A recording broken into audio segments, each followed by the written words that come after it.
Hi everyone and welcome to the channel. This is a review of Marvel Studios' The Art of Ryan Meinerding. For those new to Marvel art books or unaware of who Ryan is, it wouldn't be an understatement to say he's a huge part of the success of the biggest franchise in cinema.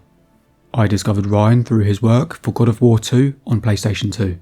He, along with others on that series, are the reason I collect and enjoy these books today.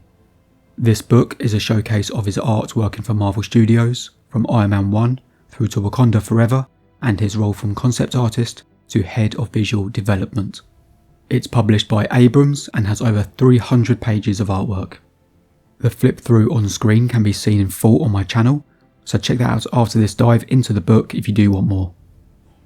These videos are never intended to be an art review. You can decide if you like Ryan's work or not yourself now on screen, or you can check him out online. This review is of the book and how the art is presented to you.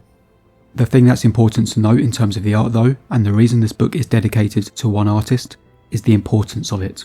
What this book shows is the art that helped shape the visuals of the MCU.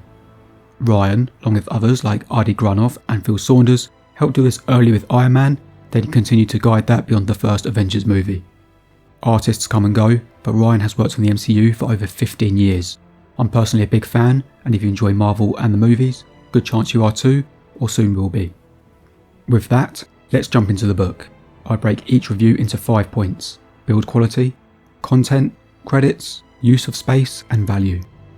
This is a thick hardcover book and in a portrait format, which is unusual for a Marvel Studios release. The paper is of high quality too. But, and this is unfortunate, there is a potential for a binding issue here. While my copy might be a one-off issue and has taken a knock before being sent to me, larger books can suffer from this problem seen on screen now. I'm not a bookbinder, so I'll explain this as best I can, potentially like a complete idiot. When you have a lot of pages, it can with some books create a lot of flex in the backing the page signatures are attached to. We all know this is to help with the opening of the pages and book, but when you have thicker and heavier pages, it can, as it has in my copy, create a page separation when the signatures reach the top of this flex. If you've had this happen before, you know it can be a downward spiral for the book. I never open my books flat to avoid this. Even in my videos, each side of the books are slightly raised to protect the binding and the spine. I would advise the same to any buyers, just to be safe. But, good news, and a spoiler for the end of the video, but please don't click away, it's all uphill from here. Onto content now then, and you get a nice mix of goodies. Concept art, sketches, marketing art, storyboards and key arts can all be found here. You get snippets from each part of the process from Ryan. If you collect all of the movie art books, and well done if you have, it's quite the achievement, you'll have seen some of this art before. But there is a lot of new stuff here. Even some of the repeat images are worth seeing again, as they can have more room to breathe. You still get final designs, development concepts and ideas that didn't make it into the movies. I'm always a fan of the what could have beens, so I'm happy they are here, not that I expected them not to be. The book goes in order of time. First his history, then it works its way through the movies, starting with Iron Man. Some sections have more art than others, of course depending on his involvement, with some not appearing at all. It does have a surprise couple of pages for the Daredevil Netflix show. It was due its own book many years ago before being cancelled, so this made me happy to see. It also has the first printed works for the She-Hulk show. It ends with Wakanda Forever, work on theme parks and comic covers, which totals 29 projects across the book. The print quality is very good, nothing is too dark, and the bright colour images pop off the page. While I'm always trying to improve, books are surprisingly difficult to film, and I always say that a video can never do a book justice, and should be used as a preview only.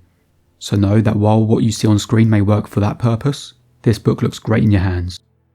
The text covers Ryan's history from his early life to joining Marvel and the people he worked with.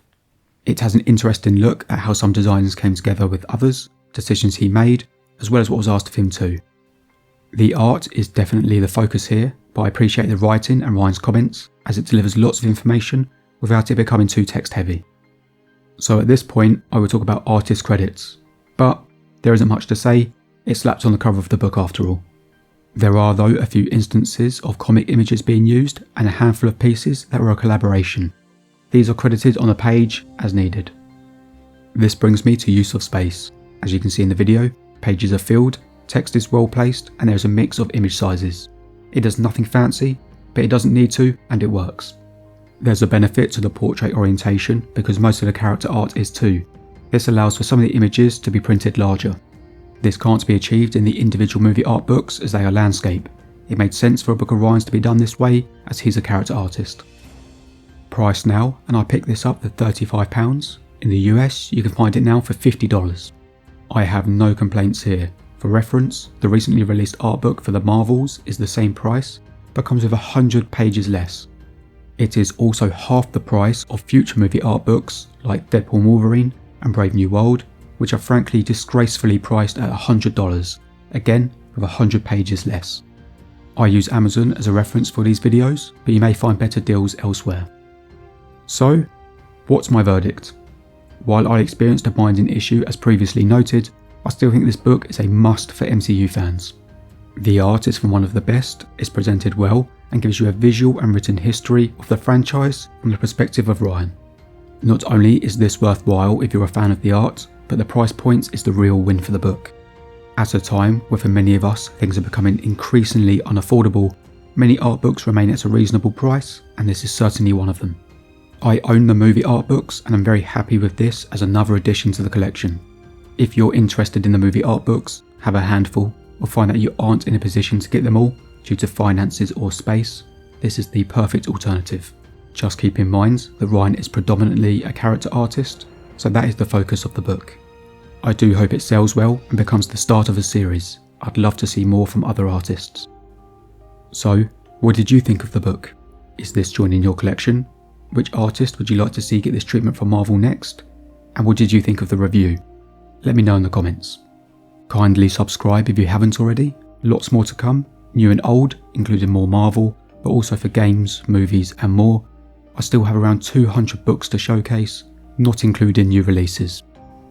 Thanks guys, and take care.